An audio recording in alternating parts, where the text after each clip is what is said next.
दिमाग में स्पाई, अगर मेरे से कल कोई भी आदमी मिलता है, अगर मेरे को कोई भी सोर्सेज या कोई भी अदर स्पाई या एसेट मिलता है, तो मुझे पहले से मैं पता करता हूँ कि इसका बैकग्राउंड क्या है। एक एग्जांपल के लिए, भाई वहां बैठा है, मुझे लगता है अरे भाई मेरे लिए काम कर सकता है, लेकिन ये क्या काम कर सकता है?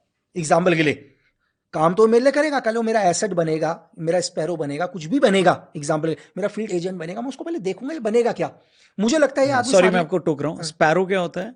मतलब कि यार सपोज करो कि ये आदमी सिर्फ मेरी एक इन्फॉर्मेशन को यहां से वहां तक पहुंचा सकता है। अच्छा ठीक है, ये खुद भी कुछ नहीं पता करेगा। स्पैरो बोलते हैं। हाँ, हम एक कोट की तरह, जैसे हम इसको स्पैरो कि ये आदमी क्या करेगा, मैं इसको बोलूंगा एक काम करना यार, ये रौनक भाई को ये खबर, रौनक भाई से खबर उठा के ये वहां पर दे के आ जा। इसका काम वहां की इन्फॉर्मेशन को क्या है आपस में, ताकि आप कभी एक दूसरे से ना मिलो, आपस में थ्रेट ना हो दोनों को एक साथ। हाँ। तो ये मैसेजिंग देने के तो बहुत सारे तरीके होते हैं।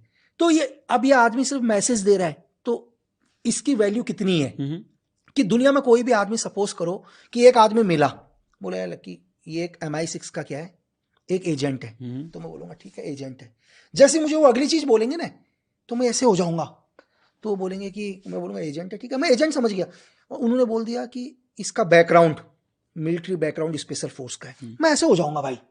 अब मेरी बात समझे, इससे पहले उन्होंने मेरे को बोला ये एजेंट था, तो एजेंट कुछ भी हो सकता है। एक एजेंट हो सकता है इंट इन्फॉर्मेशन लेने के लिए आया हो हमारे देश के अंदर, या हमारे देश में एक बहुत बड़ा प्रोपोगंडा करने आया हो, या हमारे देश में बहुत सारे करप्ट लोगों को पैसा देने आया हो। लेकिन जैसे उन्होंने मुझे बोला कि इसका बैकग्राउंड क्या है, मिलिट्री बैकग्राउंड है इसका, SF का बैकग्राउंड है, तो फिर होना, क्योंकि भाई वो आदमी फिर क्या है, वो हार्ड कोर डेडली, मतलब इज द, ये किलर है, क्योंकि इसका बैकग्राउंड ही मिलिट्री बैकग्राउंड स्पेशल फोर्स का बैकग्राउंड हो और साथ में एजेंट है।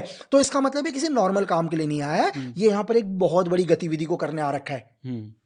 ऐसे समझ में। तो हमारी पिक्चरों के अंदर जो भी हम लोग देखते हैं, हम सोचते हैं कि स्पाई का भी बैकग्राउंड होता है सर। आपने अगर एक छोटा सा उदाहरण, आपने जैसे अभी धुरंधर की बात करी, आपने एक स्पाई का नाम सुना होगा, इजराइल के इली कोहेन ना, हाँ, जो रशिया सीरिया के अंदर डिप्टी डिफेंस मिनिस्टर बनने वाले थे। उनका बैकग्राउंड मिलिट्री नहीं था सर। उनका बैकग्राउंड क्या नहीं था, मिलिट्री बैकग्राउंड नहीं था, एक स्पाई थे।